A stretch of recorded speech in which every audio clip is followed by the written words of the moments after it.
Bueno, pues creo que estoy de momento en el aire, parece, porque Nacho García está a los mandos operativos. Bienvenidos a Lucky Losers. Ahora os contaremos un poco de qué va todo esto. Y sentimos la demora, evidentemente, que estamos teniendo con respecto a la hora prevista, pero como decía un amigo, Mata o Iván, las pruebas en Twitch se hacen en directo, a pesar de que hemos hecho pruebas previas, pero somos novatos, somos neófitos y sabíamos que iba a pasar. Así que nada, vamos a ver si se conecta Nacho y os podemos, si se conecta, si puede hacerse visible Nacho y os podemos contar un poco de qué va Lucky Losers al final, que tampoco es que tenga demasiada historia, pero bueno, es una idea que teníamos ganas. Mira, ya está Nacho ahí. Nacho, ¿Estáis bien? Nacho, actívate el micro porque yo no te oigo. No, bueno.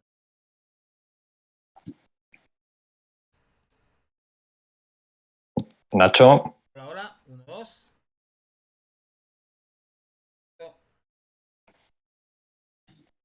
Hola, hola.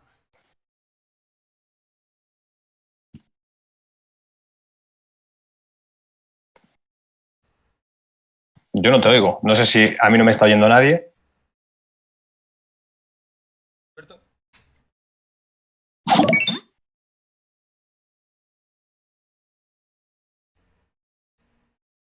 Grabar.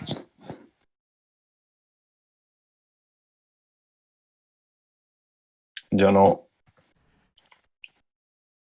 Ojo, problemas. Si me escuchas. Ojo, ojo. Ahora sí. Y desaparezco. Hago chas y desaparezco de tu lado.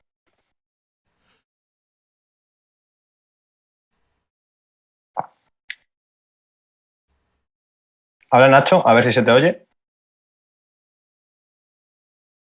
¿Me oyes tú, Yo te oigo. Alberto? Yo te oigo. No sé si el resto te escuchan porque dicen que se te escucha un poco como a A ver ahora. trompicones. A ver ahora. Yo ahora te digo perfectamente. Sí, ¿no? Sí, ahora sí. Tiramos un poquito. Padelazo a trompicones. Padelazo a trompicones. Muchas gracias. Resume, resume un poco bien todo, ¿no? Todo. Hay ciertas edades a las que meternos en determinada historia está complicado, ¿eh? Pero bueno, iremos mejorando poquito a poco. Bueno, es evidente, los recursos son los que son. Vamos, si te parece, a contar un poco de dónde surge esta idea y qué es Lucky Losers. Como veis, todo es bastante mejorable. Esto es lo que es. Surge hace apenas realidad, 48 horas, como mucho, más o menos. Sí, sí, totalmente. Que, que es verdad que tú y yo hablamos mucho sobre pádel y que siempre estamos un poco explorando posibles vías para, para desarrollar el deporte, analizarlo, darle una vuelta de tuerca y demás.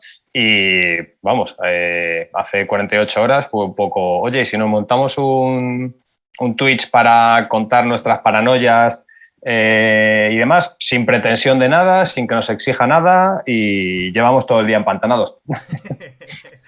Sí, al final esto es un poco, para que nos entendáis, los amigos y amigas que nos estáis escuchando, es un poco la idea de dos tipos que cuando pierden, perdemos mucho, encontramos siempre alguna victoria, que sea mínima, que sea pírrica, pero Exacto. encontramos siempre una victoria, incluso en la derrota. Así que Lucky Losers y seguro que hay muchos más por ahí que se sientan de alguna manera identificados con este nombre, con este rinconcito y serán bienvenidas a participar. Esta tertulia de bar. De momento no tenemos bar, pero oye, todo se andará, ¿eh? Me están diciendo, Nacho, que se te oye muy bajito. Vamos, me han escrito Iván y Álvaro, Iván Hernández, Contrapared, Álvaro López de Padel Spain, que se te escucha, pero se te escucha muy bajito. Lo digo por si puedes tocar el audio. Yo continúo un poco el argumento que estabas dando, que es una realidad. Al final, haciendo un paralelismo futbolístico, para que la gente que le suene, somos un poco de la cofradía de clavo ardiendo, ¿no? Aunque sabemos que convivimos cotidianamente con la derrota en el mundo, siempre hablamos periodístico, informativo y del mundo del pádel siempre. Bueno, intentamos hacer una lectura positiva o sacar un aprendizaje de todo ello y a partir de ahí, pues buscar nuestros espacios y bueno, intentar crecer, mejorar y enriquecer un poco el deporte desde nuestra posición. No, vamos, creo que es una opinión de ambos, no pretendemos enarbolar ninguna bandera de nada, ni ser los adoctrinadores de, sino que somos periodistas, somos unos locos del pádel, que creo que es una realidad que a lo mejor la gente no conoce, es que nos dedicamos a esto de forma íntegra desde hace muchos años y bueno, pues también yo creo que siendo sinceros,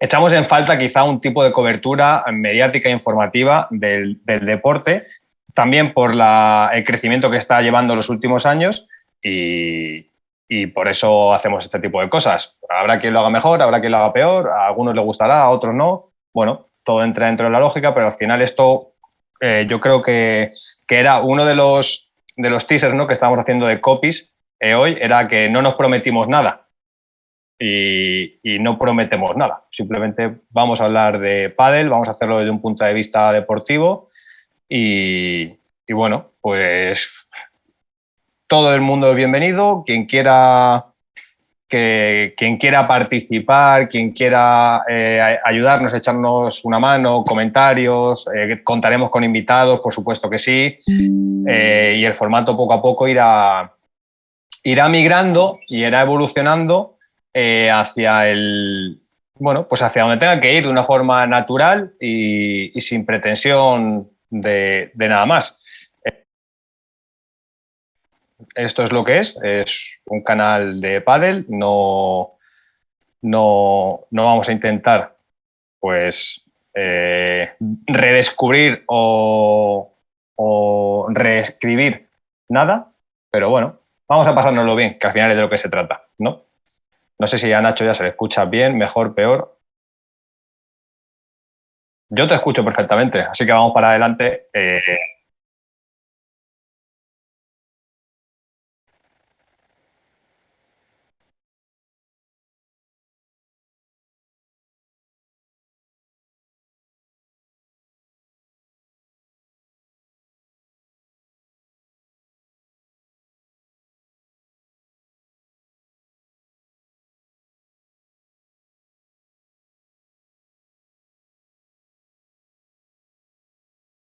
Nacho, me dicen que a ti no se te oye absolutamente nada ahora. Vale, voy tirando yo mientras. Como decíamos, tenemos mucho de lo que hablar, mucho que analizar. Madrid Master de World Padel Tour, Estrella Damm Comunidad de Madrid Master, para ser más concretos, que bueno, pues ha sido un torneo, diría que muy sorpresivo, quizá consecuente con lo que estamos viviendo en las últimas semanas, pero bueno, creo que va en la línea, y Nacho seguro que estará conmigo, del estar constantemente pendiente de lo que va a ocurrir. Es decir, el pádel ha evolucionado hacia un sitio en el que afortunadamente ahora no sé si cada partido, que a lo mejor es intentar ensalzar algo que no es, pero sí cada ronda te deja cosas interesantes. Hace no tantos años no pasaba. Sin ir más lejos, dabas por sentado casi que las primeras 8 parejas iban a copar los cuartos de final, y a partir de entonces era cuando empezaba empezaba el baile, por decirlo de algún modo. Ahora no, ahora en cada ronda pues siempre hay cosas que leer, que analizar y un poco que estar pendiente. Si bien ahora que se agradece, por supuesto que sí, eso creo que habla muy bien también de la evolución del deporte, en este caso también, por supuesto, de World Padel Tour, se pueden consumir los partidos, aunque creo que por todos he sabido que la página web a veces no acaba de tirar del todo. Si te parece, Nacho, empezamos por el... tú habías empezado por lo que no se vio. Yo le voy a dar la vuelta y vamos a empezar, si te parece, por el análisis del cuadro masculino. Que yo creo que, bueno, creo no, los protagonistas evidentes son Fernando Velasteguín y Arturo Coello, ¿no? Comparten cierto protagonismo, en cierta medida, con otros compañeros / rivales en el cuadro por justo lo contrario, pero los focos los acaparan Velasteguín y Coello, y creo que en especial el argentino, en este caso.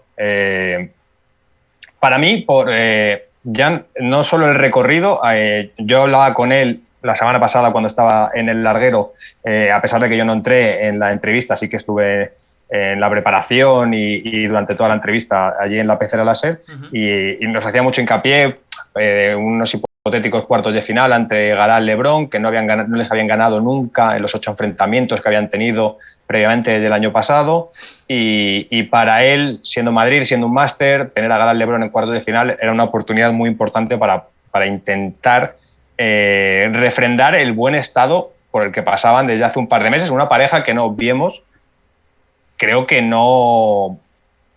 que después del gran inicio en Miami había ido un poco a fogonazos quizá durante el propio año, y a partir de no sé si Roma, de Premier Padel, Mendoza quizá, también Valladolid, que hacen final, bueno, habían ido alternando según qué resultados.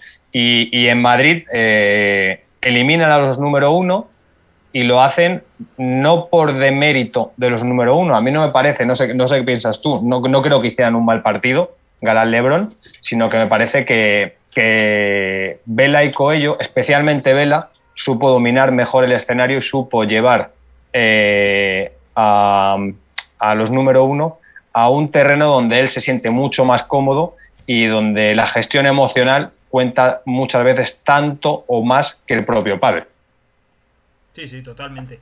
hay que pensar además... Nacho, manifiéstate, porque si no... Sí, ¿me escuchas? Ahora yo no te oigo nada. Nada es nada. ¡Qué desastre! A ver. Voy a tratar de Yo arreglar. no te oigo. Yo no sé si tú me oyes.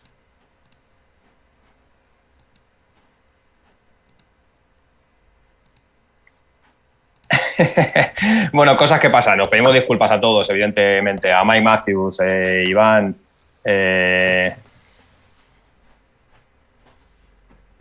Estamos teniendo problemas, como estáis viendo, para que la salida de audio sea tanto interna como externa. Es decir, que yo le pueda escuchar por línea interna para poder mantener la conversación y que vosotros lo escuchéis para que, evidentemente, el directo tenga sentido. Como decía, porque sé que él sí me está escuchando, al final yo el análisis que hago un poco, o sea, no nos vamos a centrar tanto en ronda a ronda, porque si no el directo sería eterno y creo que se volvería muy denso. La clave para mí de la victoria de Coello y de Belasteguín, en este caso, evidentemente Coello luce y mucho en el partido contra Galán Lebrón, probablemente por la capacidad de definición que tiene, por lo que condiciona en el juego ofensivo y porque es capaz de mover la pelota en un escenario donde quizá no era excesivamente fácil. Sí que hemos visto tendencia a la definición, pero digamos que tampoco era una quimera recuperar. Con lo cual, bueno, pues Coello te condiciona mucho. Yo siempre digo que lo que llama la atención de Coello es su poderío ofensivo, el poderío aéreo. Para mí, sinceramente, me sorprende mucho más la capacidad que tiene para llevar la transición hacia adelante. Es un jugador muy rápido y, sin embargo, es muy ágil con los pies, tiene un skipping muy bueno para ser un jugador que está en el 1,90. Es un jugador que yo acuñaba cuando hizo un gran salto en el Cupra Final de 2020, me parece que es, que devora metros y creo que, claro, tiene una envergadura que le permite ser muy ágil y muy rápido a la vez dentro de la propia pista y además luego la extensión que tiene con los brazos, ¿no? Esa amplitud que hace que tape mucho espacio libre, con lo cual a ti se te hace la pista muy pequeña. A eso creo que hay que sumarle que como decía en el inicio de este análisis del cuadro masculino, Vela sabe llevar los partidos al escenario que más le conviene, es decir, consigue ser un potenciador de sí mismo, porque sabe que si deja a Lebrón Galán que lleven el encuentro por donde les interesa, lo va a tener complicado. Estoy de acuerdo con Miguel, con Mike Matthews. Para mí, yo creo que también Roma fue un catalizador de la propia pareja. Ya habían ganado en Miami, pero desde entonces, quizá al empezar tan alto la temporada, les hizo no encontrar luego el sitio porque es muy difícil. Después de la consecución de un objetivo impensable probablemente para ellos, volver a ese punto era muy difícil. Y a partir de ahí, probablemente Roma sí que es, como decía, un catalizador de la propia pareja y luego pues, Valladolid, Mendoza, y para mí están rindiendo por encima, soy sincero, por encima del nivel que yo esperaba. A mí era una pareja que me costaba ver en según qué situaciones de juego y creo que habla muy bien de la capacidad de adaptación de los dos, probablemente más esperada o esperable, mejor dicho, por parte de un jugador como Fernando Belasteguín por la veteranía que tiene, que por parte de alguien que acaba de cumplir 20 años. Y creo que ese es un poco la tónica general de lo que ha ido aconteciendo con respecto a Belasteguín y Coello, quizá en sus éxitos durante la temporada y probablemente aquí también en el Madrid Master. Es paradójico / curioso que ese escenario de juego que Vela es capaz de proponer para que Coello se sienta cómodo, pero especialmente para que él sea el dealer un poco de la partida, tanto en el plano deportivo como emocional, mental o psicológico, pues es precisamente el escenario de juego que plantea en la propia final y creo que es el que va en contra, y hablamos de los segundos protagonistas de esta prueba, que son Alex Ruiz y Momo González. Un placer, Alertora, para el Data. ¿Quién te iba a decir que me ibas a ver por aquí? Que ese, digo, es ese escenario, ¿no? Precisamente, el que lastra a Alex Ruiz y a Momo González, y sin embargo en el que sale ganador Vela especialmente, pero también Coello por esa capacidad de mímesis a lo mejor o de adaptación. Sin ir más lejos, el inicio de la propia final creo que es un poco esclarecedor de lo que estoy diciendo. Ese parcial de 4-0 inicial a favor de Vela Coello habla de la capacidad que tienen ambos para estar en el momento indicado, en el lugar indicado y en la situación correcta. Y sin embargo, bueno, pues a lo mejor en esa gestión emocional, mental, a Alex y a Momo les pesa y van un poco a remolque de una situación. Vamos a ver si está ya Nacho, si nos oye, mientras... Hola, hola, hola, ¿me escuchas? Yo te oigo perfectamente, no sé el resto. Bueno, Si te... estar estoy.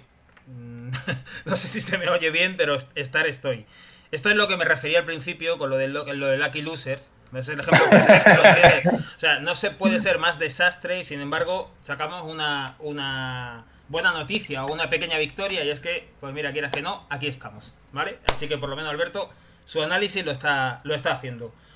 Vale, dicen que se te escucha mejor, así que vamos para adelante y... Tiramos para adelante, que no lo vamos a hacer muy largo. Yo de la victoria de Vela y de Arturo Coello, hoy mismo he publicado un artículo sobre Vela. Muy complicado escribir sobre Vela sin decir algo ya que sea reiterativo, pero hacía una especie de semejanza o símil, o más que símil, conexión con las imágenes que hemos tenido este fin de semana de la retirada de Roger Federer en Londres. Y hacía una conexión porque veía esas imágenes. Por cierto, el propio Vela se ha pronunciado sobre el adiós de Roger Federer. Y veía esas imágenes y veía el escenario tan enorme que es a nivel planetario el tenis y la despedida de un jugador que es, desde luego, no solamente una leyenda en el tenis, es un icono mundial del deporte. Y pensaba si Velasteguín podría estar a esa altura. ¿O qué le falta para estar a esa altura? Y la sensación que tengo, no desde ahora que ha ganado el Máster de Madrid, sino de hace mucho tiempo, que el único motivo por el que Vela no tiene, digamos, ese reconocimiento es que porque probablemente el deporte, el pádel, no acompañe la dimensión que tiene su figura. Y Estoy el de acuerdo. artículo gira en torno en eso. A mí me parece asombroso lo que Vela hace cada día, pero ya no hablo de una victoria. Este año lleva 2 torneos, está lejos de la pelea por el número uno. El año pasado tampoco estuvo en la pelea por el número uno. Creo que el anterior tampoco. No se trata de la victoria o de la derrota. Se trata de cómo un tipo con 43 años, que lo ha ganado absolutamente todo, ¿vale? Es capaz de encontrar un desafío, un reto en cada esquina. Y el reto es un rival nuevo, un cambio de lado, un golpe nuevo, una sesión de entrenamiento, la recuperación de una lesión. Encuentra desafíos cada día que le animan a seguir reinventándose. Y creo que eso lo hace estar en otra dimensión, en otra categoría. Tengo la sensación de que Vela va muy por delante del pádel. Ha ido siempre muy por delante del pádel. Y no sé si cuando se retire, que tampoco creo que le quede mucho, el pádel estará en ese nivel como para darle el homenaje que se merece, y más que el homenaje, para brindarle el recuerdo o la posición que un tipo como Vela se merece.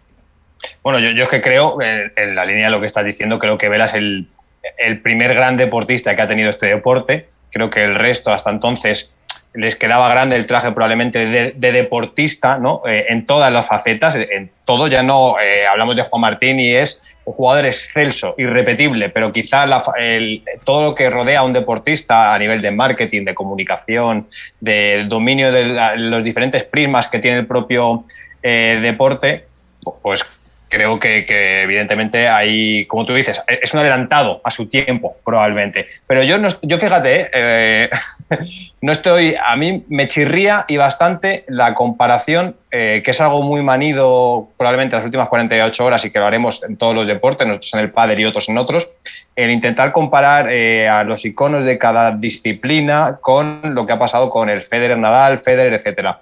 Creo que el pádel tiene que estar ubicado también dentro de la dimensión en la que está y creo que sería muy difícil que Vela hubiera sido lo que es en un deporte que hubiera estado mucho más avanzado a lo que estaba en la época de Vela. No creo que hable mal de Vela, creo que Vela se adaptó al deporte que tenía y lo potenció. Sí, pero mira, yo escribí una frase que es, Vela ya era un jugador profesional cuando el pádel todavía ni soñaba con serlo. Sí. Y a lo que voy, a la comparativa no es tanto si el deporte cuando Vela era número uno, si realmente la competencia era tanta como hay ahora, si los jugadores, si había tantos competidores, en fin, no es tanto esas circunstancias externas, sino debemos fijarlo en lo interno, es decir, cómo encara un jugador como Vela, ¿vale? Más allá de las circunstancias, cómo encara un jugador su día a día, su profesión, su deporte. Y No, eso creo está fuera de que toda duda, no, ¿eh? pero despojando el envoltorio del pádel y despojándole el envoltorio, por ejemplo, a Rafa Nadal del tenis, ¿vale? Vemos la misma esencia. Vemos a dos tipos que entregan su vida en el día a día para un deporte. Pero no solamente eso, sino que son capaces de encontrar una motivación, habiéndolo ganado todo, son capaces de seguir en el día a día, sobreponerse a lesiones. Vela no tenía por qué estar jugando ya. Vela ya podía estar en De su casa acuerdo. retirado, porque además ha estado a punto varias veces de estar retirado. Y Vela ha encontrado cada día un motivo para levantarse, recuperarse de una lesión, ir con un compañero nuevo, pasarse de pronto a la derecha, llamar a un chico de 20 años, ahora juega con Sanjo, deja Sanjo y se va ahora con Bueno, Coello, que es un te, chico te- que ha ganado sus dos primeros torneos te con diré, Vela. Nacho, hace no mucho he escuchado una frase que decía que lo que te retira en el deporte no es el físico, es la cabeza. Y aunque mucha gente piense que el físico, las lesiones son las que te ponen en tu sitio y evidentemente te van a lastrar, es la cabeza la que hace que no te permita afrontar lo que tienes que hacer para poder recuperarte de esa lesión o poder mejorar el físico. El físico es un condicionante, pero es la cabeza la que es el verdadero tope. Y creo que ahí es donde está el salto, ahí es donde se puede baremar lo avanzado y lo evolucionado que está Fernando Velasteguín con respecto al deporte. Pero yo hablaba sobre todo, y por no enredarnos mucho en esto, quizá porque lo he escuchado varias veces este fin de semana, incluso por parte de World del Tour, que entiendo que es lógico, ¿vale? Porque estamos hablando de dos iconos, nadie le quita a Velasteguín ser el mejor jugador de todos los tiempos de este deporte. Es muy fácil asociar las dos imágenes con una instantánea que ha dado la vuelta al mundo, pero creo que hay muchos condicionantes que hacen que estén todavía muy alejados. Pero pasa con otros deportes, es decir, no sé, hace poco le preguntaba, creo que era a un periodista, a una periodista argentina, si conocía quién era Manel Estiarte, por ejemplo, que es el mejor waterpolista probablemente de la historia, y no tiene el reconocimiento que puede tener, no sé, Fernando Alonso, que ha ganado 2 mundiales de Fórmula 1. Es decir, las propias especificaciones que tiene cada deporte hacen que, bueno, pues que su altavoz o su recorrido sea mayor. Entonces, lo que pasa es que en el pádel tendemos a compararnos porque estamos viviendo también un momento, ¿no?, de catarsis constante en el que exponencialmente se multiplican el número de seguidores, redes sociales, entradas, aficionados, etcétera, y por eso vivimos así. Pero yo creo creo que no hubiera sido posible, y soy sincero. Lo que hay que valorar es lo que hay y la realidad. Y la realidad es que Fernando Velasteguín es el mejor deportista que ha dado este deporte y probablemente el mejor ejemplo que se puede, bueno, probablemente no, Fíjate, seguro el mejor ejemplo. fíjate, lo hemos hablado muchas veces cuando Juan Lebrón recorre esa última milla para asomarse al número uno y para estar ahí entre los más grandes ahora mismo del pádel profesional. La irrupción de Juan Lebrón en el pádel provoca un impacto tremendo. O sea, el tipo acaba casi redefiniendo una categoría desde la posición de derecha y muestra un camino que no se había explorado hasta ahora, pero lo hace con trampa. Porque muy poca gente, por no decir nadie, es capaz de hacer lo que hace Juan Lebrón en una pista. Muy poca gente. De acuerdo. ¿De acuerdo? En cambio, Vela, por ejemplo, y nos vamos a la final el otro día de Madrid, Vela enseña cómo jugar un partido. Era el único de los 3 jugadores que propuso un planteamiento de juego que los otros 3 no querían. Ninguno de los otros 3 jugadores querían jugar a lo que Vela propuso. Y se acabó jugando a lo que Vela propuso. No porque porque Vela entendió que era la forma de jugar ese partido, para ganarlo. Tuvo el partido bajo control constantemente. Si ese partido se convierte en un tiroteo, tiene a 3 veinteañeros delante, el más mayor, Ale Ruiz, que acaban volviendo loco el juego. Y Vela, a Coello, que es un francotirador. Coello, si te puede ganar la jugada en 2 tiros, te la va a ganar en 2 en vez de 3. A Coello, Vela le mostró que hay muchas más formas de ganar un partido y de ganar una final. Hay un momento en la final que a mí me llama mucho la atención y que me explica mucho quién es Vela, porque lo ha hecho con Tapia, lo ha hecho con otros compañeros. Hay un momento en el que Coello se cruza, pide la bola y trata de rematar. Trata de pegar uno de esos más que da, que son demoledores. Y le da con la caña. Y la pelota sale directamente por los 4 metros de la pista, Sí. ¿vale? Coello baja la cabeza, se lamenta y tal y cual. Y la cámara recoge a Vela yendo hacia Coello y le dice: la próxima le pegas otra vez. La próxima no hay una mala cara, no hay un mal gesto, no hay un oye tranquilo, oye que...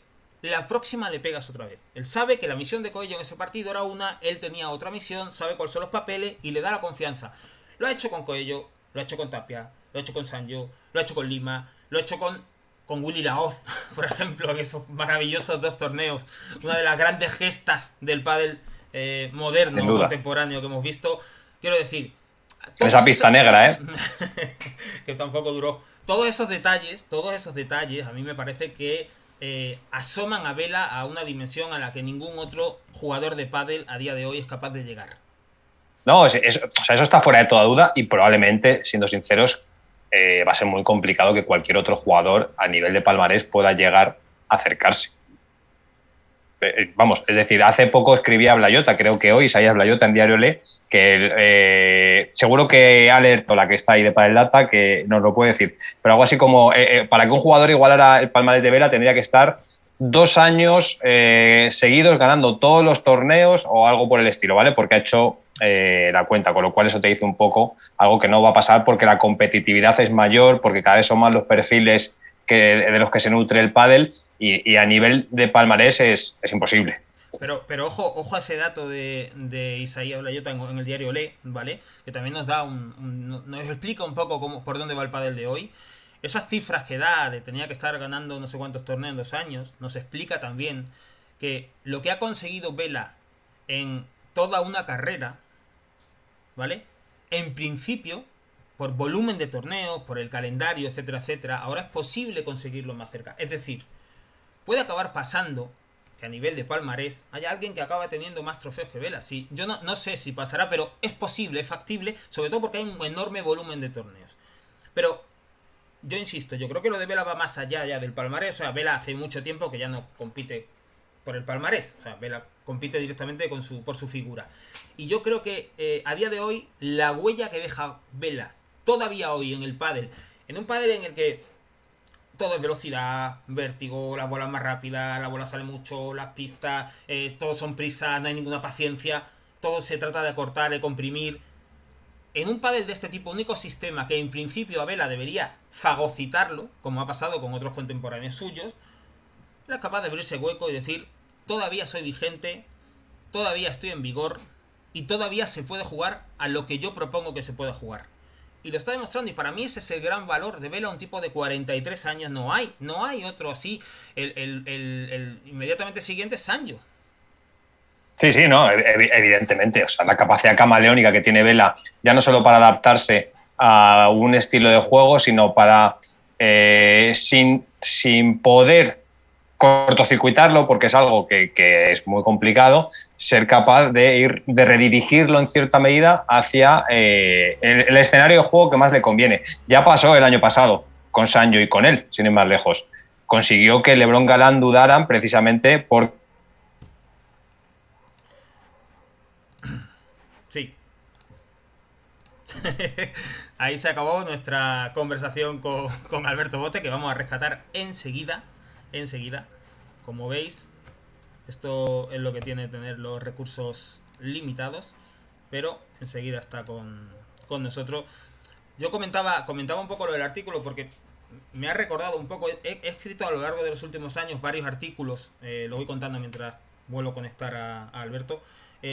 he escrito varios artículos a lo largo de los últimos años sobre Fernando Velasteguín y de alguna manera de vez en cuando los leo y voy viendo, bueno, cómo evolucionan también o cómo envejecen, ¿no? Esos artículos y me van dejando pequeñas pistas de la dimensión, el volumen, la esencia de la figura de Fernando Velasteguín. Y cuando las voy recogiendo con el paso del tiempo, me van completando el puzzle y me van mostrando, para mí, a un jugador que va a ser irrepetible, un jugador que fue y que va 5 pasos o 6 pasos por delante del propio deporte. Entonces, hoy justo después de ver la final ayer, después de ver cómo Vela se echó el partido a sus espaldas y cómo propuso efectivamente un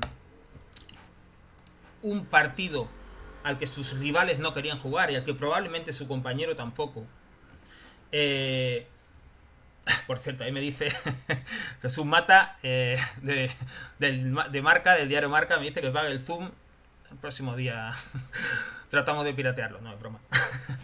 ahora entra Alberto. Decía que propuso eso. Yo para mí da una dimensión de quién es este jugador y qué alcance tiene, ¿no? Y creo que hasta que él no se vaya, no vamos a ser capaces de comprender exactamente quién fue Fernando Velasteguín en el pádel y en el deporte. Mira, ya está entrando aquí Alberto. Paga el Zoom Pro, dice Mata, ¿eh? Le vamos a activar a Alberto rápido. A ver. Un segundito. Esto es un poco Lucky Losers también, ¿eh? Es decir, estamos en proceso. Ni trampa ni cartón. Aquí es lo que hay. Te puedes mirar. Mira, Padel Data nos dice que nos da su clave. Miedo me da a mí la clave de Padel Data para conectarme al Zoom. Lo que tiene que tener ahí. Pero vamos. Queremos seguir en libertad.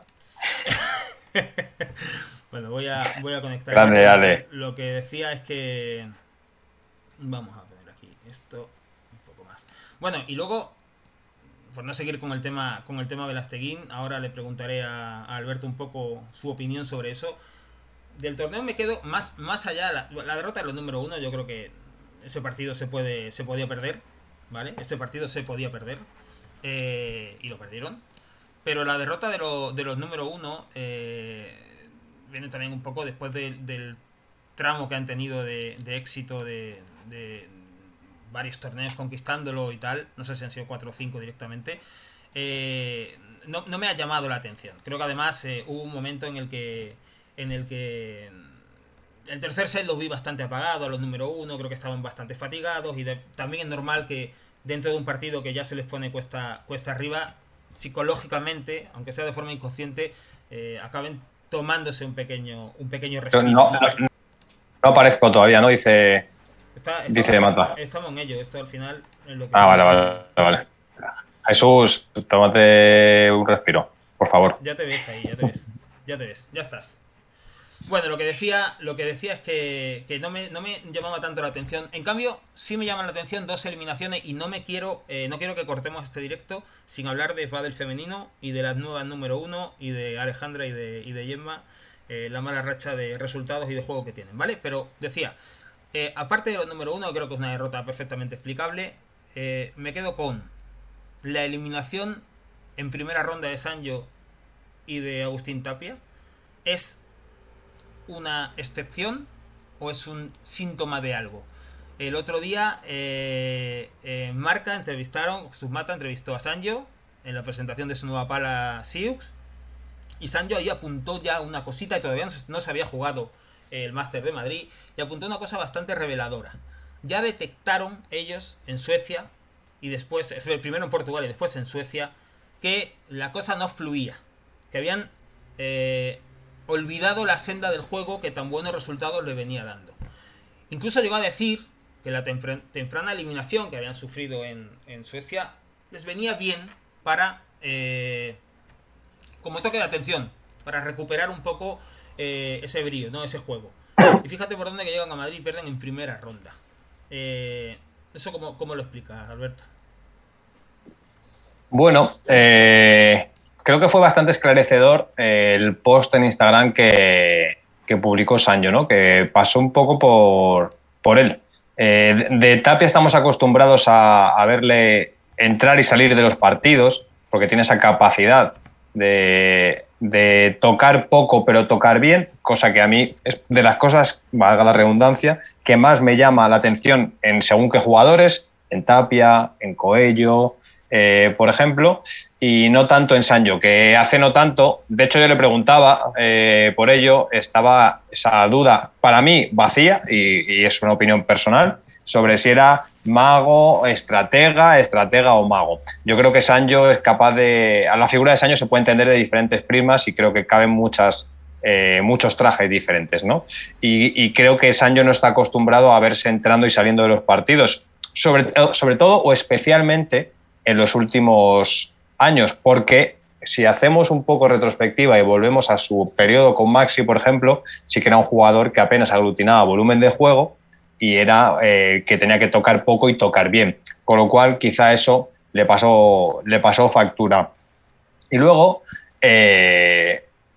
los jugadores no suelen reconocer este tipo de cosas y puede que no sea este el caso, pero yo soy de los que piensan, no sé tú qué opinarás, Nacho, cambia bastante probablemente el verte sin exigencia más allá de la ambición que tiene un deportista de élite o dos deportistas de élite como son Sancho y Tapia, a tener casi la obligación de tener que proyectar un futuro o de verte en la final porque todos ansiamos. Yo le preguntaba con Javi Blanco en Padel Club sobre ello, de ver una final en Madrid en un máster de World Padel Tour ante los número uno. Con lo cual, eso en según qué momentos, pues también puede pesar, porque a lo mejor antes, bueno, una eliminación no tenía mayor trascendencia que la propia eliminación y ahora sí, porque ahora ya eres la pareja 2, ¿no? Con lo cual, un deportista creo que en este caso no suelen ser muy partidarios de proponerlo así, aunque Sancho es verdad que suele ser bastante claro con respecto a estas cosas, pero creo que se dan diferentes factores en la eliminación de Sancho y Tapia y que como pareja es que son dos jugadores muy antagónicos en su propuesta de propio juego. Fíjate, Sancho, el otro día entrevistamos en la radio, en estos Padel Capital Radio, con Miguel San Martín, que le mandamos un saludo, entrevistábamos a Sancho y le preguntábamos por esas declaraciones que ya ha hecho en varias ocasiones durante la temporada sobre Agustín Tapia y decía que el chico es un cañón, o sea, es un chico que no tiene techo, pero que tenía que aprender a jugar feo, para que nos entendiéramos, feo. Tenía que aprender a jugar cuando el partido no estaba para lucirse. Y no lo he dicho una vez, lo he dicho varias veces en caliente en el partido y en frío en entrevistas.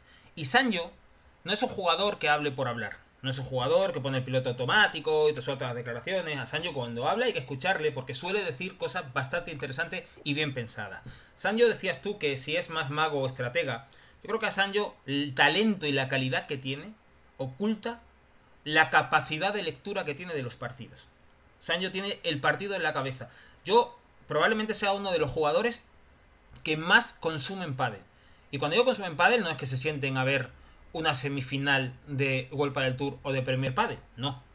Es que lo he visto viendo partidos de previa femenina, sentado en la grada, en el club, donde se juega, viendo los partidos. O sea, yo creo que muchas veces el problema es ese, ¿no? Que los etiquetamos y a base de la etiqueta ya no, pero tiene el partido completamente en la cabeza, sabe perfectamente cómo juegan sus rivales, etcétera, etcétera. Y cuando habla de... Claro, pero por eso decía yo, Nacho, que la figura de Sancho se entiende de muchas... O sea, es poliédrico en cierta medida. Sí, totalmente. Cuando habla de Tapia, yo acabo entendiendo que hay momentos en los que le da un toque de atención. Porque es como que Tapia es capaz de ganarte un partido él solo. Él solo, directamente. Sí. Si el chico está enchufado, si se conecta al juego, si coge confianza, si suelta la excesiva timidez que tiene, es un tornado en la pista, ¿no? Hay momentos en los que te aparece en cualquier lado de la pista y te gana el partido. Pero no siempre pasa. Y cuando no pasa, y hay que buscar un plan B o un plan C, probablemente a eso se refiera Sancho, a Tapia le cuesta mucho más, es muy joven, ya lo sabemos, pero le cuesta mucho más jugar a eso. Y Y no sé si estas... y esto lo conecto con lo que decíamos de la derrota en Madrid, porque este año, con el volumen de torneos que hay, tiene una parte positiva y una parte negativa, una cara buena y una cara mala.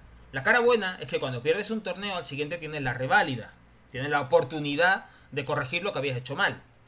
La parte mala es que si encadenas una serie de derrotas, por ejemplo, como le ha pasado a Sanji Tapia, el mazazo es doble o triple. Hace 4 o 5 años, esta secuencia de derrotas se espaciaban a lo mejor en un mes y medio y en 2 meses, y probablemente era más tolerable porque en medio había entrenamientos, etcétera, etcétera. Ahora no. Ahora van de Madrid, recién perdidos, prácticamente a jugar a Ámsterdam. Y si palman Sí, allí, sí. el mazazo duele más porque la herida sigue abierta. No sé si me explico lo que quiero decir. Totalmente. Igual que la racha de 4 torneos, a lo mejor te encuentras con que en un mes has ganado 4 torneos. Antes una racha era de 3 meses triunfal y habías ganado 4 torneos y ahora los tienes en un mes. No hay tiempo Sí. para La, la regodearte lectura, demasiado. la lectura de tu situación es más radical, ¿no? Digamos, Sí, sí. sea para el lado que sea. Y eso acelera también las dudas en las parejas, las prisas, las llamadas a uno, los toques a otro, los rumores, etcétera, etcétera, etcétera. Pero volviendo al tema Sancho y Tapia, bueno, vamos a ver qué recetas, qué fórmulas, si son capaces de enderezar un poco, porque hemos visto que es una pareja que ha sido, bueno, le ha plantado cara a los números uno. Ha sido realmente la Sí, alternativa este año a los números uno, han sido ellos. sí, lo que pasa es que yo creo que va un poco en la línea de lo que estás diciendo. Es decir, pueden plantar cara a los número uno. Yo creo que en rallies cortos, en tramos cortos de la temporada, probablemente sí, pero la fiabilidad que tiene el proyecto de LeBron Galán para tocar metal es que hace que sea muy complejo poder meterles mano a lo largo de un año natural. A mí me parece, por eso siempre digo que probablemente el mayor enemigo que tienen los número uno son ellos mismos, tanto como proyecto como de forma individual y su forma de entender un deporte en pareja, un futuro, etcétera. Con lo cual, yo en ese caso, que es, hilando esta pareja con la anterior y volviendo ya un poco al Madrid Master, yo creo que a día de hoy no hay comparación en una temporada, porque nos pasa lo mismo, si te fijas, Nacho, con Paquito y Martín. Es decir, Paquito y Martín el año pasado tuvieron que hacer un rally final de temporada casi perfecto para poder llegar a tocar con los dedos el número uno. Y sin embargo no lo consiguieron. Es decir, que es un poco lo que hablábamos antes, que en el momento en el que no estás llamado a, todo se hace mucho más cuesta abajo, ¿no? Más a favor de corriente. En el momento en el que ya lo tienes o estás ahí para ello, es cuando se demuestra la fiabilidad o no, o de qué están hechos los proyectos. Con lo cual, para mí, creo que la diferencia es grande en este caso. Pero sin embargo, y nos estamos dejando quizá hablando de las sonadas eliminaciones de Paquito y de Martín, que probablemente probablemente no, creo que coincidimos en que no acaban de encontrar la regularidad al proyecto. No quiero que empañe, o yo, vamos, ni que decir tú, evidentemente, que son paisanos, No, no, para nada. el gran torneo de Momo y de Alex. Que yo sí decía antes que probablemente les superó un poco la final y el escenario que propone Vela, estar ante 9.000 personas, el Madrid, la caja mágica, perdón, bueno, pues les lastró un poco en el inicio de partido y a partir de entonces, claro, remar contra una pareja como Vela Coello se te vuelve muy difícil. Pero a mí Momo, que es un jugador que nunca me haya entrado por los ojos, esto es algo que a ti ya te había dicho y que reconozco públicamente, me empezó a llamar el año pasado la atención, especialmente, no porque no me pareciera que jugaba bien, que jugaba de escándalo y creo que no voy a descubrir nada, lógicamente, sino por el hecho de que fue precisamente capaz de plantear un partido a Vela en el escenario en el que Vela se siente cómodo. O sea, manejó a Vela jugando en el argot padelero en el arriba y abajo, ¿no? Trabajándole con el globo, jugándole en la chiquita, forzándole. Y eso me llamó mucho la atención y ahí es cuando empecé un poco a pensar que podía estar llamado a según qué cosas que yo no valoraba que estuviera ahí, que esa es un poco la explicación. Y a mí me parece que Momo ha jugado escandaloso ese torneo, o sea, me parece que tiene una variedad de juego al alcance de muy, muy pocos jugadores de revés. Creo que está creciendo mucho a nivel mental. Creo que tiene mucho margen de mejora y mucho recorrido para poder plantarse de forma regular en según qué escenarios. Y Alex, en su caso, por ejemplo, yo solo he hecho una cosa en falta de Alex Ruiz, y lo digo de verdad, lo digo con total sinceridad, y es, creo que Alex Ruiz tiene absolutamente todo para ser un jugador que esté metido durante varias temporadas en el, no sé, top 4 de parejas, pero a veces tengo la sensación de que no acaba de creerse que puede hacerlo. Y eso, en cierta medida, le lastra a la hora de jugar. Puede ser, bueno, tiene también que gestionar esos momentos críticos. Ale es verdad que es un jugador que es un jugador de rachas. Encadena un pico de aciertos y hay momentos en los que parece que la pista queda reducida a la mitad. En cambio, hay momentos en los que hay errores que encadena uno detrás de otro, acaba sumándolos y tiene que salir un poco de ese bucle. De todas formas, para mí tienen mucho mérito lo que han hecho Alex Ruiz y Memo González, una pareja que, sobre todo en el caso de Alex, que hay como una especie de run run ahí siempre en torno a Alex, como que, bueno, que ya está tocando techo, que Alex ya no va para más, que ya Alex no va a seguir, que no va a seguir creciendo, que ahora que dejó tal y cual, ahora va para atrás. Ya tiene 2 finales este año, No, vamos. Los de máster, además, ¿eh? 2 de máster, o sea, quiero decir que al final las cosas se demuestran en la pista. Por cierto, es que no quiero dejar pasar la oportunidad que estoy viendo aquí en los comentarios a mucha gente buena y amiga, aparte de Badel Data, que nos pregunta por lo de la discusión RECA con Juan Tello. No tengo ni idea, pero oye, un día le preguntamos a ver qué va con eso. Sí, es algo que ha estado pululando y Sí, orbitando. sí, sí, sí. Es Bueno, en este... seguro que nos acabamos enterando. Miguel Matías, que se había ido, nos ha dicho que ha tenido que cambiarnos por otro NA y otro AL. NA y otro AL. A mí me Sí, sí, suena, por eso me a suena. sus hijos. A mí me suena Nacer Alkelaifi, pero igual voy muy desencaminado. No, en este caso son sus hijos. Vale, vale. Oye, pero cuadraba, ¿eh? Sí, cuadrado. Estaba ahí la No perfecta. podía dejarlo pasar. Y tu compi Javi Blanco, que desea suerte con el proyecto y que a ver si un día se asoma también por aquí. Claro. Vamos a destapar a Javier Blanco, que aquí nos desea suerte, pero su mensaje por WhatsApp ha sido: vaya sinvergüenza. Me ha escrito concretamente.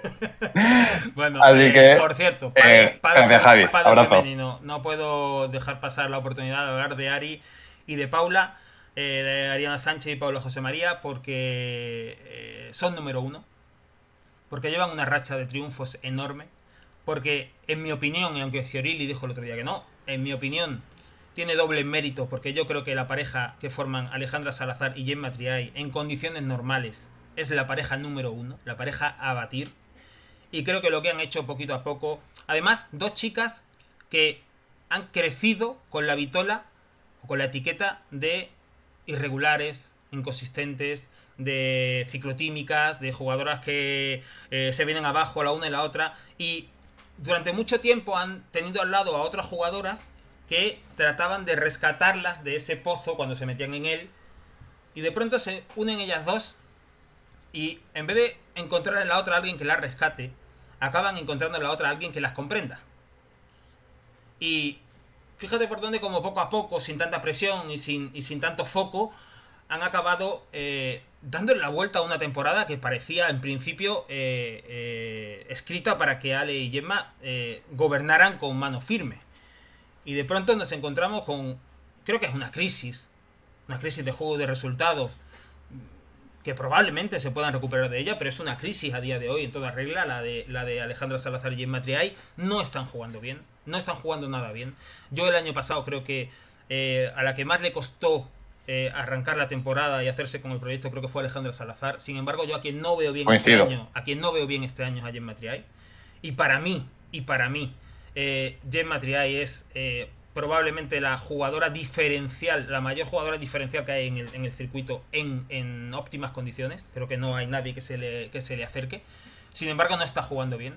Y por una cosa o por otra, hay dos chicas, Ari y Paula, que han venido como hormiguitas haciendo finales, y te ganan un torneo, y luego hacen otra final, y ahora te ganan un torneo, y ahora de pronto encadenan una racha de 4 torneos, creo que son, y se encaraman al número uno. Y te dicen: ahora os toca a vosotras perseguirnos. Bueno, yo escribía sobre ello hoy en la Dormirona de As, que al final lo he titulado Ari Sánchez, una líder silenciosa, que creo que habrá gente que no esté de acuerdo, evidentemente, pero creo que para mí un poco recoge la naturaleza, probablemente la personalidad y también la evolución deportiva que ha llevado a cabo Ari en las últimas temporadas. Pero quien quiera que lo lea, que por no entrar y no abundar sobre ello, pero creo que en este caso el ascenso al número 1 de Ari de Paula tiene mucho que ver también con lo que tú dices, con Gemma y con Ale, es decir, son vasos comunicantes. Ari y Paula están donde están porque Alejandra y Gemma no son capaces de sostener el nivel que se les exige para estar donde estaban. Es así de claro. Yo el año pasado fui crítico con Alejandra Salazar porque no era capaz de adaptarse a ese rol que se le exigía en la pareja.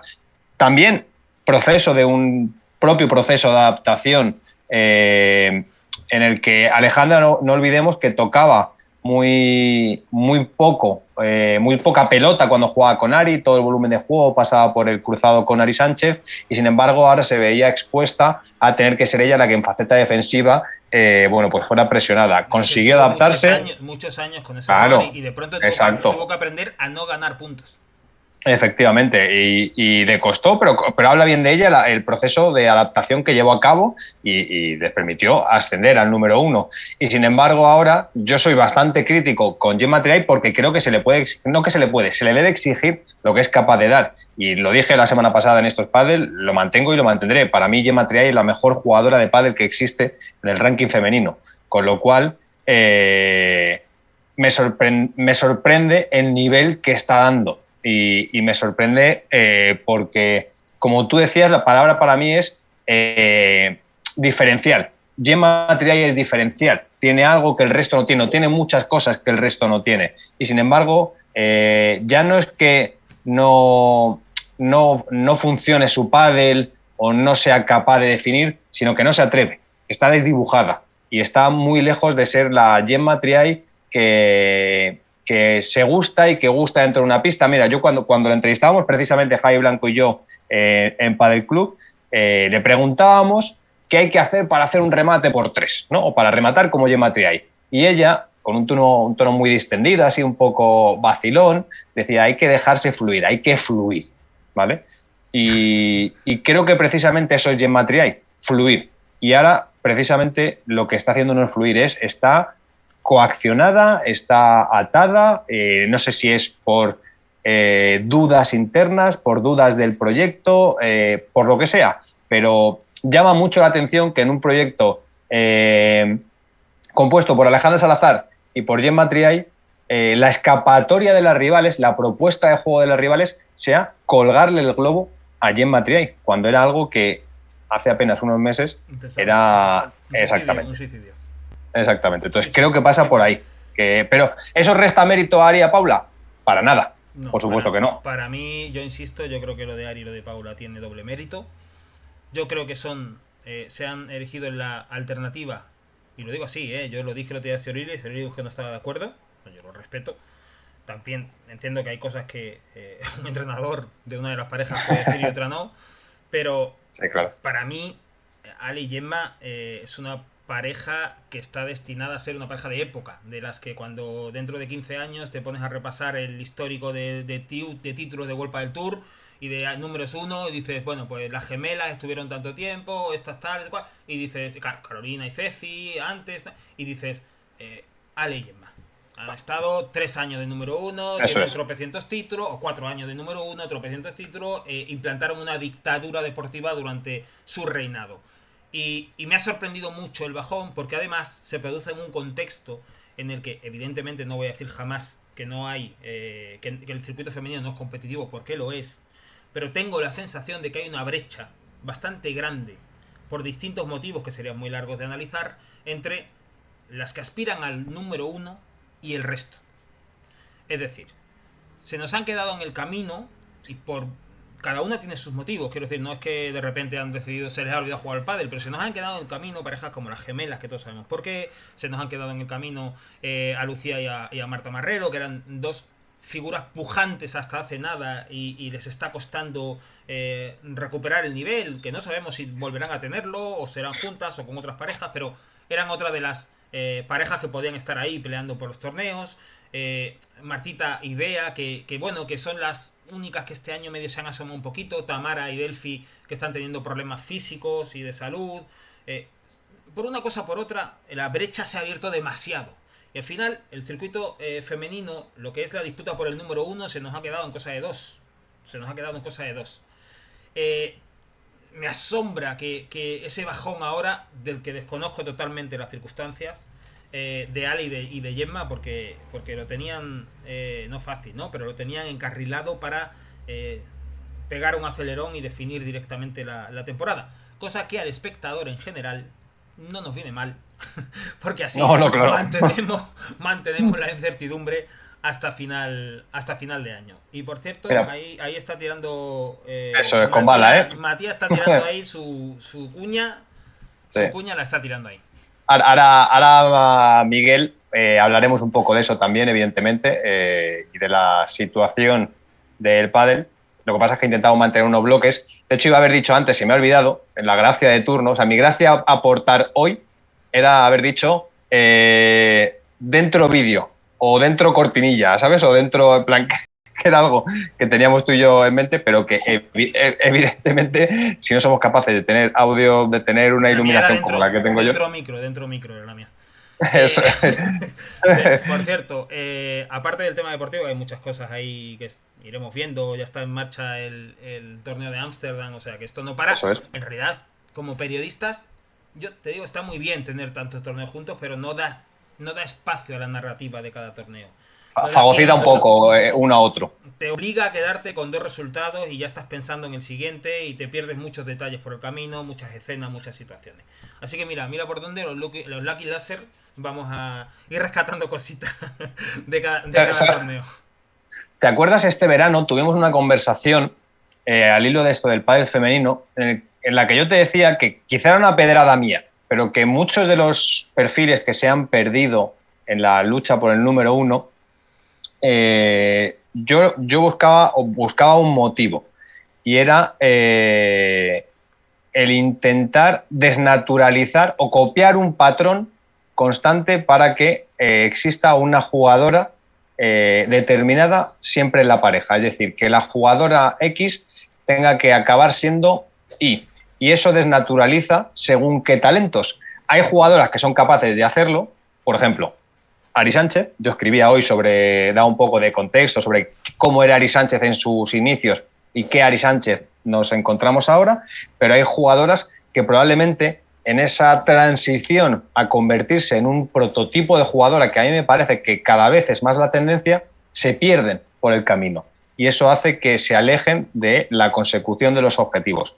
Probablemente sea una pedrada mía, que te lo dije entonces, de esto hace ya unos meses, pero creo que es una de las razones por las que el pádel femenino, que hace 2 años, incluso el año pasado decíamos, está más emocionante que nunca, ahora vemos que hay un duopolio por parte de las parejas 1 y 2 y que muchas de las ex número 1, de las aspirantes, de las jóvenes promesas, no acaban de dar el paso o se pierden en el proceso de intentar conseguirlo.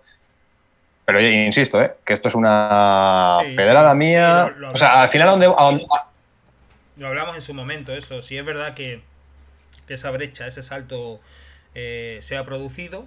No sabemos si será de este año por algunas cuestiones o poco a poco irá corrigiéndose. Pero bueno, el caso es que es verdad. El año pasado tuvimos a Tamara y a Delphi como grandes agitadoras del año, de la temporada.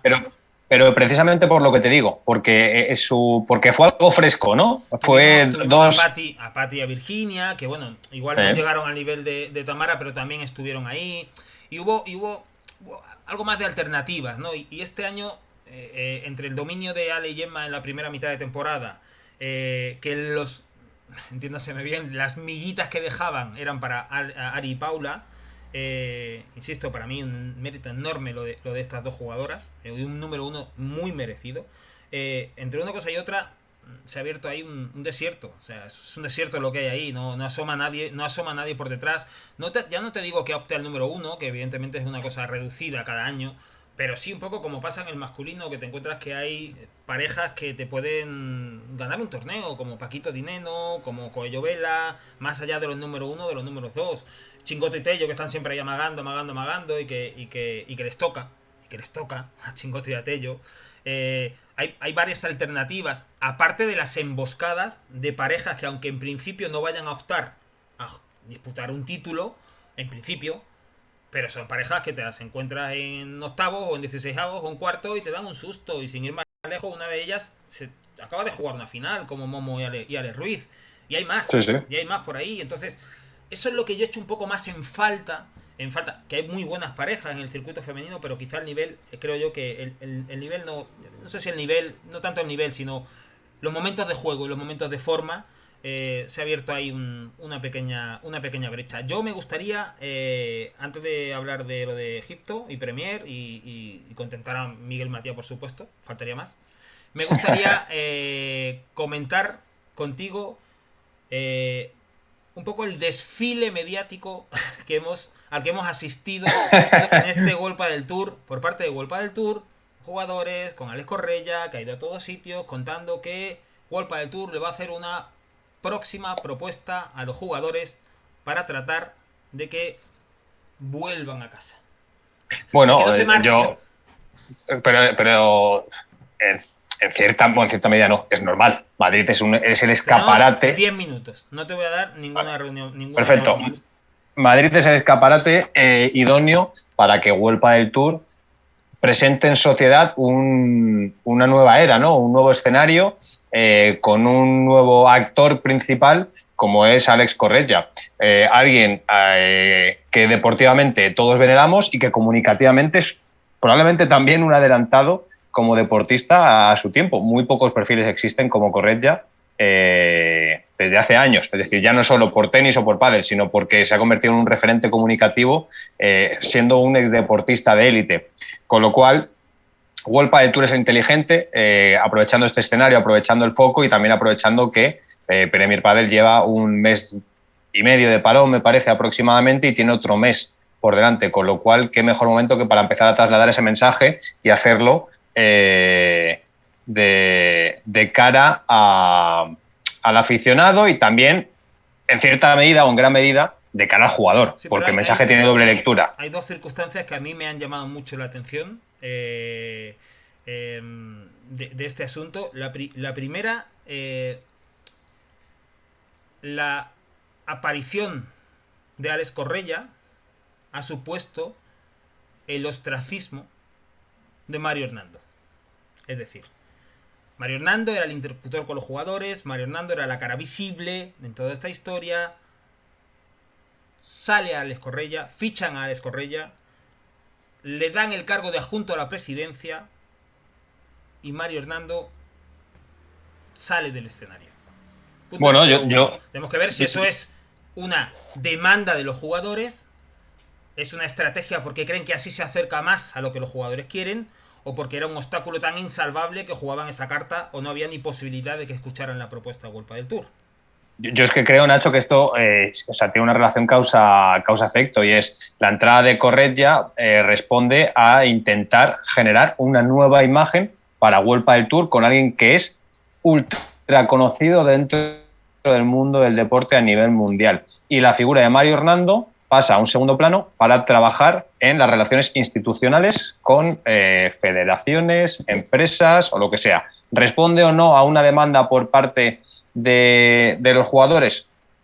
No sé si de forma directa, pero de forma indirecta, Vuelpa del Tour sabe que haciendo esto está contentando a los jugadores y está por lo menos templando el ánimo o acercando posturas, con lo cual creo que es evidente.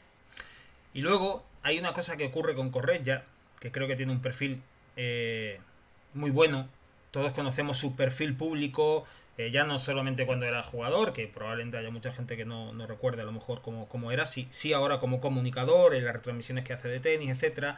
Y sabemos que es un perfil muy, aparte de muy válido, porque tiene muchos conocimientos, es un perfil nada espinoso. por decirlo de alguna manera. Es bastante amigable, bastante conciliador y muy respetuoso.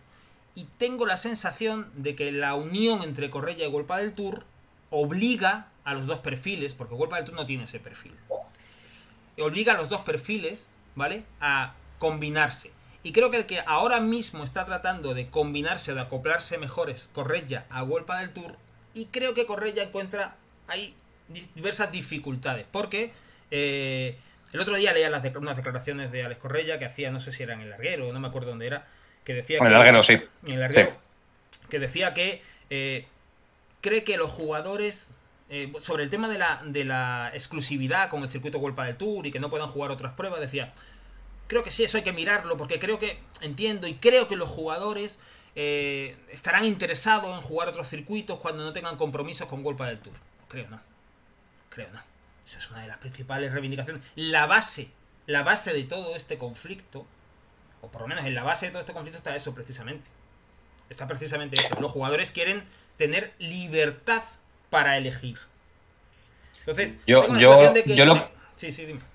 Yo lo que creo, Nacho, es que probablemente cuando es muy diferente el escenario que a ti te cuentan al que te encuentras. Y nos pasa a todos cuando tenemos un trabajo nuevo o cuando no, tú te imaginas, te dicen que esto es así y cuando llegas la situación es diferente. Mejor, peor, no, dependerá del sitio.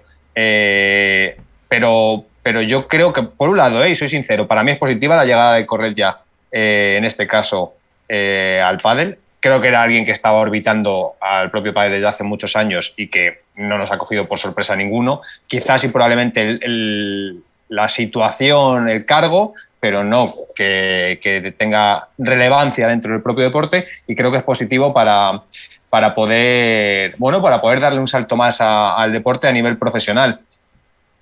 ¿Qué pasa? Al final de todo esto lo que trasciende es un poco lo que estás diciendo tú, y es World del Tour lo que ha perdido, o parece que ha perdido, veremos si es capaz de recuperarlo, es el mayor activo que tenía, que eran los jugadores.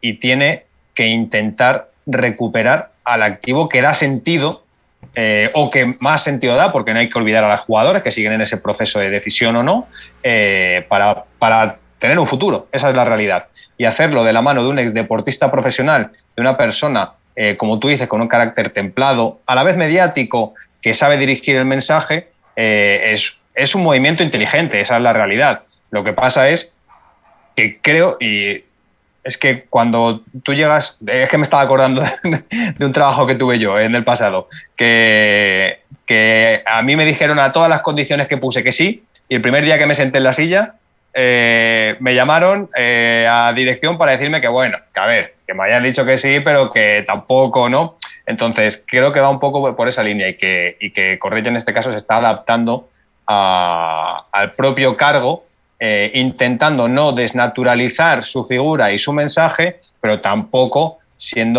rompiendo con el pasado de World del Tour. Y vamos, tú y yo hemos hablado sobre esto. Creo que World del Tour se está moviendo para intentar, no sé si barajar un escenario conjunto en el futuro, no sé si para intentar sentarse a negociar, no sé para qué, pero sí que vemos que está virando un poco su posicionamiento. Yo creo que, bueno, ver, eso, un día de esto podemos hacer un directo y dedicarle profundidad a las distintas pinceladas o pistas que nos van dejando, ¿vale? Que además ahí Miguel apuntaba algunas, por ejemplo, cuando la salida del fondo ese de inversión que anunciaron a un platillo y que de repente lo anuncian como que el grupo repesca o recompra o compra o se hace con la totalidad del circuito, cuando en realidad el fondo ha durado un año. ¿Por qué ha durado un año? Hay muchas cosas ahí, ¿no? Detrás, ¿no? Pero yo sí tengo la sensación de que después del Máster de Madrid, esto es como, no sé, en la feria de pueblo hay una atracción que es la de los camellos, que vas tirando bolas, las vas metiendo en los agujeros y los camellos van andando. Entonces, en función de las bolas que meten, los camellos. Yo tengo la sensación de que ahora World del Tour, después de Madrid, ha encadenado 3 o 4 bolas seguidas y su camello, aparentemente, ha cogido un poquito de velocidad. Es decir, el relato de World del Tour parece, por lo menos a nivel mediático, que ha cogido algo de fuerza. y tengo la impresión de que le toca ahora a Premier y a la FIP mover ficha. Vamos a ver qué ocurre, vamos a ver también los jugadores, cómo respiran y cómo responden a esto. Vamos a ver también qué propuesta le hace World Padel Tour, porque ha dado ya unos cuantos tiros muy lejos de la diana. Tampoco no sé si le quedan muchas balas más o no para acertar, así que vamos a ver ahora. Y un día, si quieren, nos sentamos, analizamos todo esto y lo tratamos en Sí, profundidad. estoy cuando, vamos, me parece bien porque además se queda un poco también de, ¿no? de hacer una instantánea sobre lo que está pasando. Bueno, yo creo que responde más todo un poco a lo que tú estás diciendo, ya que evidentemente en este caso, pues Premier Padel va a estar 2 meses en parado, con lo cual el World Padel Tour tiene que jugar sus cartas. Lo contrario sería ilógico, sería darse por vencido y perder la propia partida. Con lo cual, bueno, veremos qué pasa. Lo que pasa es que también las negociaciones, hostilidades, movimientos van a incrementarse. Y tanto es así que yo me quedo con una frase que nos dijo Sancho para Padel Club y es 2023 no puede ser como 2022. Es imposible, es inasumible. Entonces, si la demanda de los jugadores pasa por ahí y es pública, entiendo que esa demanda también se la están trasladando, por un lado, a la Federación Internacional y a Premier Padel y por otro lado también a World Padel Tour. Con lo Bueno, cual, puede que a lo mejor empecemos o que los jugadores se conviertan en esa bisagra para que... ya está. Estaba intentando avisarle, no, no ha prestado atención a las señales, y las señales hay que prestarle atención siempre. Así que se acabó el tiempo de conexión, no vamos a dar más la chapa, que bastante chapa Lucky Loser hemos dado en este primer directo. Bueno,